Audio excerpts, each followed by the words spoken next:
Okay, guys. Sorry for the technical difficulties there. This is Ben with 2020 election predictions, and today I want to do a live stream focused on the recent developments that we've seen in the 2020 presidential election race.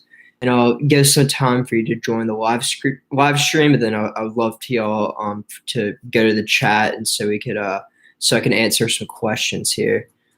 First, I kind of want to talk about how the betting odds have changed a lot in the past few days. Since the beginning of August, we've seen that Donald Trump in the betting odds has gone up as much as 10 points. And previously, it was a 25-point difference between Biden and Trump in the Real Clear Politics average of the betting odds. And now it's down to a 9-point difference. And if this trend continues, then we're going to see Trump overtake Biden in the betting odds, which I still think to this day is a more accurate predictor than the polls. 2016 was kind of the first time where the betting odds were more off than the polls, but both the betting odds and the polls were off in 2016. That the betting odds did not give Donald Trump a chance in 2016. Thank you so much, Sebastian, with the $30 super chat. I'm starting out strong.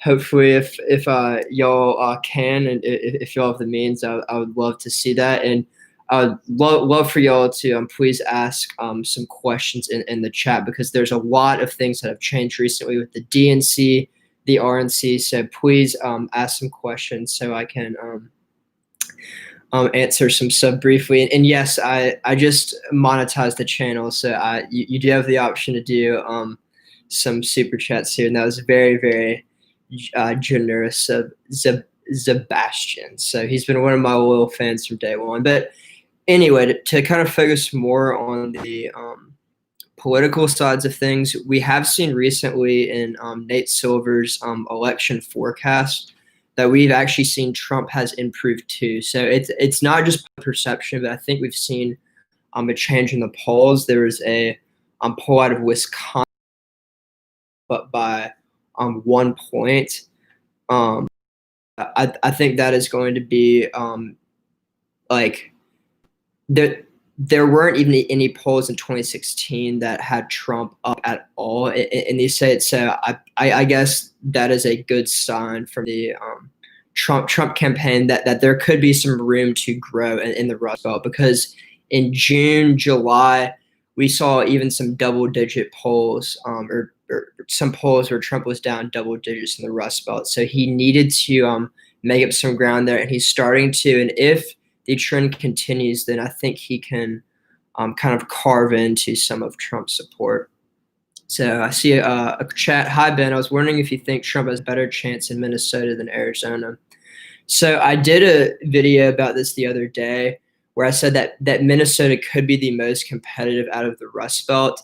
I definitely want to see more polling out of the state of Minnesota before I make any kind of concrete predictions. Arizona and Minnesota are about as different of states as you can get politically. Arizona has always been a historically Republican state, and Minnesota has been a historically Democratic state. If you remember during the 1984 election with Ronald Reagan, when he won every single state except for Minnesota and Washington, D.C. But I mean, it's crazy to think that Minnesota is now in the picture of talking about being competitive.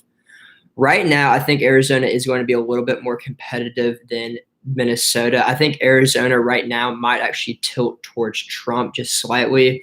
On the Nate Silver forecast, it is a complete toss-up. Minnesota, on the other hand, is a state that Donald Trump didn't win in 2016 but came very close to winning. And I think that the Black Lives Matter protest, some of those kind of turned violent, could have turned off some voters to Biden that don't think he is maybe kind of tough on the violence against police. We will see with when more polls come out, but I mean the last 3 polls from the state of Minnesota have suggested that is a lot more competitive than previously thought. What state are you from? I've always been curious. I'm from the state of Tennessee, so not necessarily a very competitive state. But I do go to college in North Carolina, which is a key swing state in the 2020 election. And I'm not going to say who I'm going to vote for or tell you who to vote for. But if you're from any of the swing states, I would definitely encourage you to vote overall, because regardless of your political opinion, it's good for people to be heard, and especially young people. I've looked at the average viewership age of my audience, and it tends to trend pretty young. I mean, I don't have any grandpas and grandmas really watching it a lot, but I would encourage everyone to watch my channel. But I think Arizona is a state that is trending leftward very much, and I think that Minnesota is a state that's trending right, towards the right. So I definitely think we're going to see Arizona trend more to the left in this election. Minnesota, I don't really know yet. I mean, Trump only lost it by 1.5 points, Hillary Clinton by 1.5 points. And I really think in 2016, if the Trump campaign had made more of an effort in Minnesota, that he could have won. I think Biden will be able to appeal, like Biden at the top of the ticket will be able to appeal better to the people of Minnesota than someone like Hillary Clinton, because I think the Hillary Clinton just did not have a very good appeal, especially kind of to like the white working class in Minnesota. Those kind of swing voters who voted for President Obama twice, but then voted for Trump. Hillary Clinton was not a very charismatic figure in that sense, but we will see going forward. Let's see, one thing really is you haven't disclosed. Thank you, Sebastian. I mean, you're really my number one fan. Thank you for the $30. That was really nice. If any of y'all want to even like donate $1 here or there, that would be really nice to see. So I think Minnesota would go tilt blue. I can see Wisconsin and Pennsylvania going blue win. So I think right now, out of the Rust Belt, I definitely think that Michigan is the furthest to the left. We have seen that the Trump campaign, where they're advertising, has demonstrated this too, because the Trump campaign has pulled advertising out of Michigan, but they're still advertising in states like Wisconsin and Pennsylvania, because to win the election, Trump is going to have to win at least one of the Rust Belt states. If he keeps North Carolina, Florida, and Arizona, then all he needs is one of these states to win, whether it's Minnesota, whether it's Wisconsin, whether it's Pennsylvania or Michigan. And right now, I think it's a lot more realistic for the Trump campaign to focus on Wisconsin first, and then Pennsylvania, and then maybe Minnesota too. I actually agree that for both the Biden and Trump campaign, it's probably not very efficient to campaign in Michigan, just because I think it's going to be pretty friendly for the Democrats. I mean, Trump did win it in 2016, but I definitely think that since the 2016 election, that the Democrats are going to shore up their support. So Arizona, Florida, North Carolina, Iowa, Georgia, Texas, Ohio, red. I definitely agree with North Carolina, Iowa, Georgia, Texas, and Ohio. And probably right now, I'd say Arizona. Florida right now, Florida in the past month has been showing polls where Biden has been up 5, 6, 7 points. And being up more in a state like Florida matters more because their population is higher. And typically they try to get a higher sample size in their polls. So Florida has 29 electoral votes. I've said in the past it's going to be the most important state in the 2020 election. The polls in Florida were very, very wrong in 2018. They were skewed towards the Democrats by about 3.5 points. However, Biden is still ahead of that 3.5 point margin. So that being said, for Trump to be able to have a chance in Florida, I think he's going to have to get the average under 3.5 points or under 3 points. When is early voting in Minnesota, Wisconsin, and Pennsylvania? I think it's going to start, I think, like mid to late September. I think that the first early voting states are going to be in about 2 weeks, which is going to be before the presidential debates. I know that the Trump campaign has tried to move up the debates because people are going to be able to vote earlier. And I think I think that the Trump campaign sees the debates as being a potential inflection point where Trump can really kind of try to turn the race around. And I definitely think that Trump is starting to turn the race around already. And I think that is due to a lot of factors. I think people are kind of getting tired of kind of the some of the riots and social unrest that it has been associated with the Black Lives Matter movement. We will see what is going to happen in Kenosha, Wisconsin, whether that moves the state of Wisconsin to the right politically.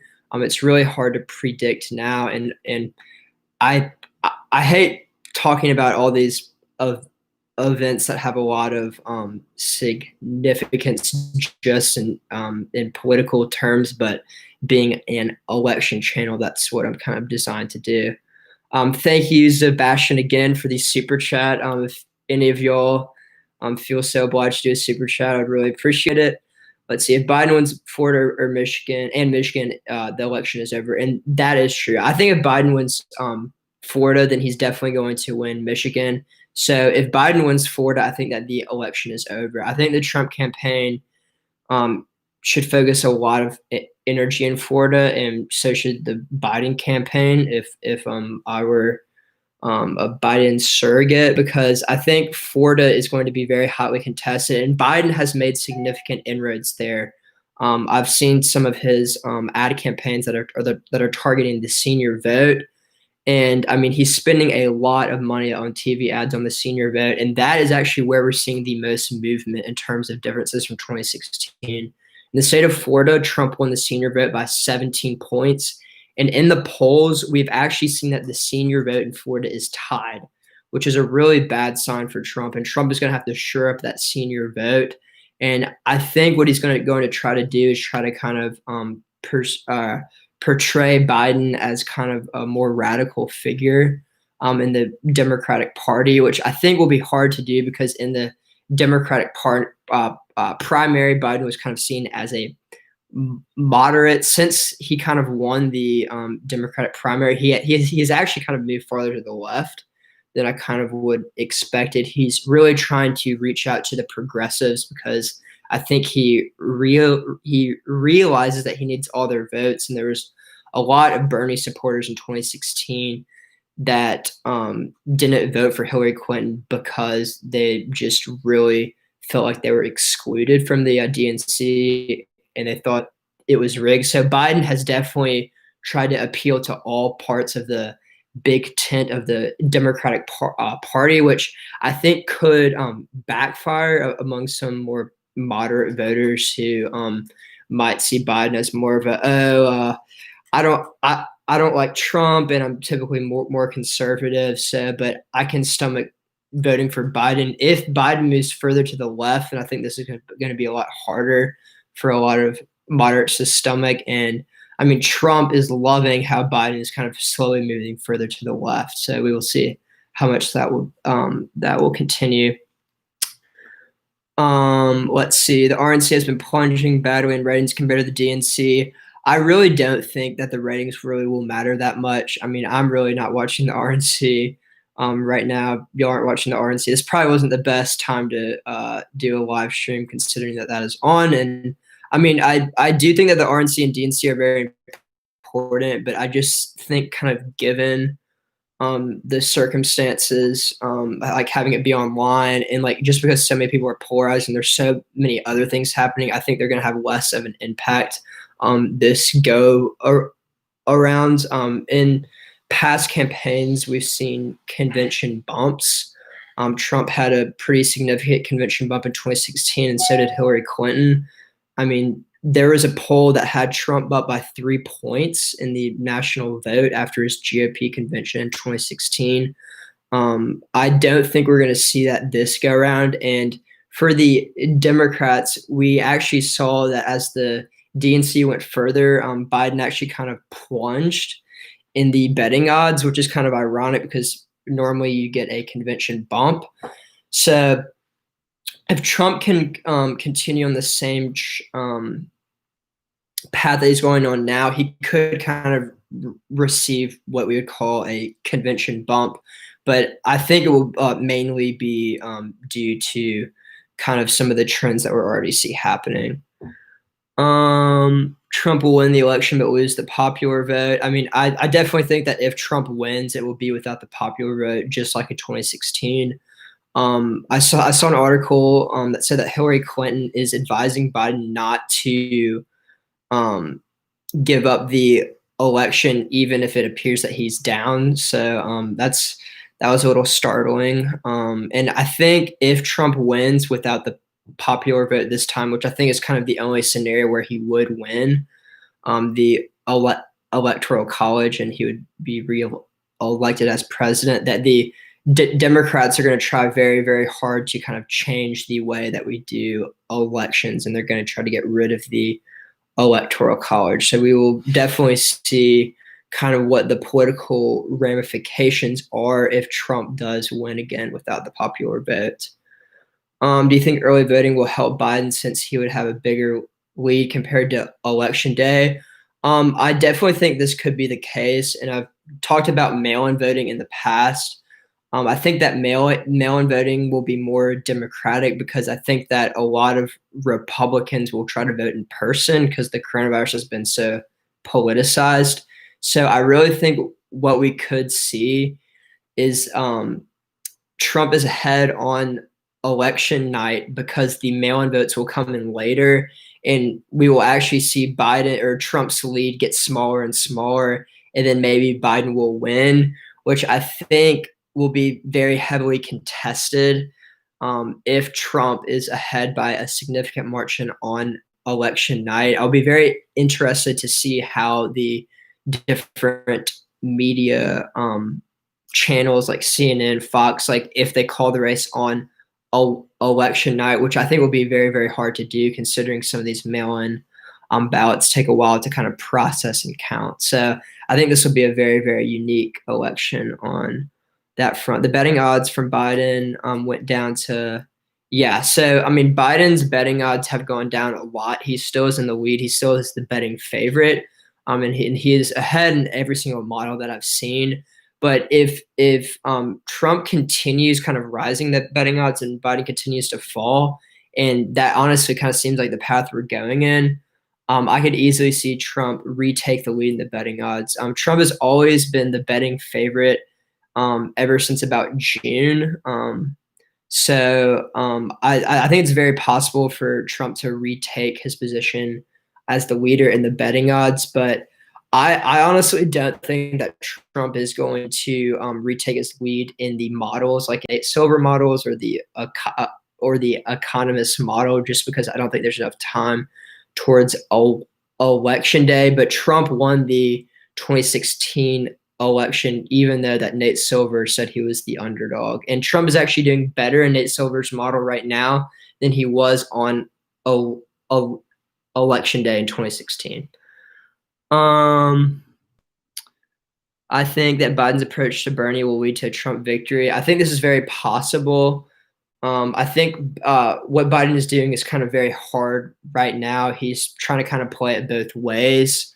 We will see if this is a successful strategy. So far, it actually has been, because I think a lot of moderates have been saying, oh, Biden is not as radical as like some of the other people, but then kind of some of the more progressive people in the party are saying, look, Biden is a lot more progressive than we thought. So Biden is actually doing pretty well right now.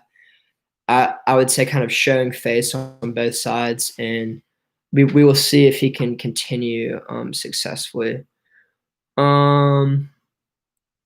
Let's see. I honestly really don't know about the RNC or DNC ratings. I think we can talk about those all we want, but I really just don't think that they matter as much. I think that seeing the polls 1 week after both the RNC and DNC, we will see kind of more of the impact that they have rather than just purely looking at the ratings. Hillary was always plus 30 in the betting odds in 2016, so Trump's already outperforming there. This is very true. One caveat that I definitely will say is that I think the betting odds are going to be a little bit more bullish on Trump just because everyone was so wrong in 2016. So I definitely think there could be a little bit kind of more of a pro-Trump bias in 2020 because there is people don't trust the polls as much. So I want to look at like Trump's outperforming his 2016 betting odds as evidence that he's doing better in 2020 than in 2016. But I would also say that in the models, Trump is about exactly where he was in 2016. So interesting. Let's see. There's a video of yours showing up in my sub box called "Trump's Betting Odds Improve." I don't. Well, whatever. According to Real Clear Politics, Biden has a 5.3 lead in Minnesota, unless I'm looking at the wrong site. So yes, this is true that Biden still has a 5-point lead in Minnesota, but this is down from I think like a 10 or 9 or 10 or 11-point lead that Biden has had in the past. And there was a poll that just came out recently that had it dead even, and then there was another poll that had Biden +2. So this is a dramatic change than what we've seen before. All right, guys. Ask some more questions. Fill up the chat with some stuff. You can always do some super chats here and there. But if you don't have anything more to add, then I'll probably hop off in about 10 minutes. So ask all your questions right now, and I'll try to answer them. Let's see. So did you think the new round of change polls that have the Rust Belt as competitive but are all up from Biden from the previous? Yes, I did see those polls. And what's actually interesting is that the change polls are actually from a Democratic leaning group. So they might be oversampling Democrats. And I think all those polls had kind of it was Wisconsin, Michigan, and Pennsylvania that had it up by like 4 or 5 points. So I definitely think that shows that Trump's chances are improving because like the Real Clear Politics average has shown, or the 538 polling average has shown that Biden has been up by like 7, 8, or 9 points in those states. So Biden only having like a 5-point advantage this go around definitely shows an improvement from the Trump campaign.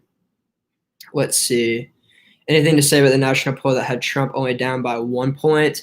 I will say that was a Rasmussen poll, which those typically oversample Republicans. And in 2016, Rasmussen polling actually was the most accurate polling, but in the 2018 midterms, they were the least accurate. They really just completely blew it. So I don't think that Rasmussen is necessarily the most trustworthy right now, but I definitely this poll that shows Trump within 1, I think definitely does show that Trump is improving.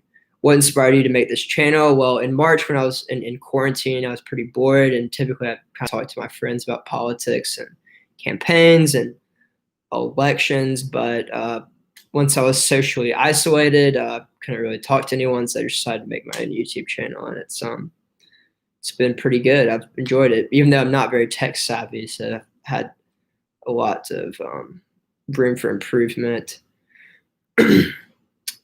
Let's see. Where are you from? I'm from Tennessee. What do you think happens in the debates, and what do you ultimately see in November? I think if the election were held today, I think Biden would very narrowly win it out. However, there's a lot of room, and I think Biden definitely has more to lose right now than Trump. And in the debates, I could see one of two things happening. I could see kind of Biden freezing and Trump really taking a strong advantage over him, and people really seeing that, look, while Trump is a little volatile, he can be crazy sometimes. Um, I really could see people saying that, look, like Trump is just more trustworthy right now. He's stronger, and at at least he can put a sentence together. Whether this pans out, um, we will see. One scenario that I could also see is that Trump is kind of goes into Biden too hard, and then people kind of feel bad for Biden, and maybe like they will kind of have more sympathy for Biden, and they kind of feel bad that he isn't as sharp as before. So I think they could go either of two ways. I think definitely Trump has more to gain in those debates in 2020. Sebastian, thank you so much. Your channel is one of the only channels I thoroughly enjoy watching. Thank you so much. So far, you're the only one to do a super chat, but hey, man, I really appreciate it. What do you think Trump has to do to secure his winning? I think he has to be very disciplined in his message. In the last 60 days of the campaign, I think he should lay off all the tweets and kind of just listen to his campaign advisors, listen to Karl Rove, listen to the people that like their whole job is to do campaigns.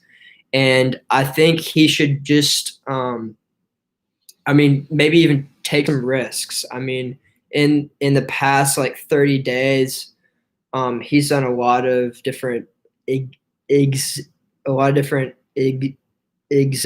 executive orders. Sorry, stammering a little bit, and a lot of different things. But he should take risks that his advisors and his staff are telling him to do. So not just take total like crazy risks that only like his gut instinct tells him to. He should listen to other people and let them kind of decide what they think is best at this point. So also Harris poll that Biden was +9 when he was only +3 or +4 a couple weeks ago. So I mean, the polls are kind of going to be all over the place. And one thing I think is pretty important is to look at the Real Clear Politics average of the polls, because you can see that the polls can be here and there a lot. And one thing that I will also say is that the national polls don't really matter. I mean, Hillary Clinton won the election by 2 percentage points in terms of the popular vote in 2016. But what really matters is the battleground states. Florida, Wisconsin, and Pennsylvania, Arizona are going to be the 4 most important states. And I think we should really be looking at the polling there more, but also just not blindly trusting the polling. Biden will lose the debates. I don't think he will lose. So I think they could go either of two ways. Biden actually performed better than I thought in the Democratic primary debates. If he does a similar type performance, I think that'll probably be good enough not to have too much of an impact. But I could also see kind of Biden breaking down on stage and really Trump really kind of having a day with him. The Real Clear Politics average has been the sevens for so long. How long do you think the Real Clear Politics average will stay stagnant?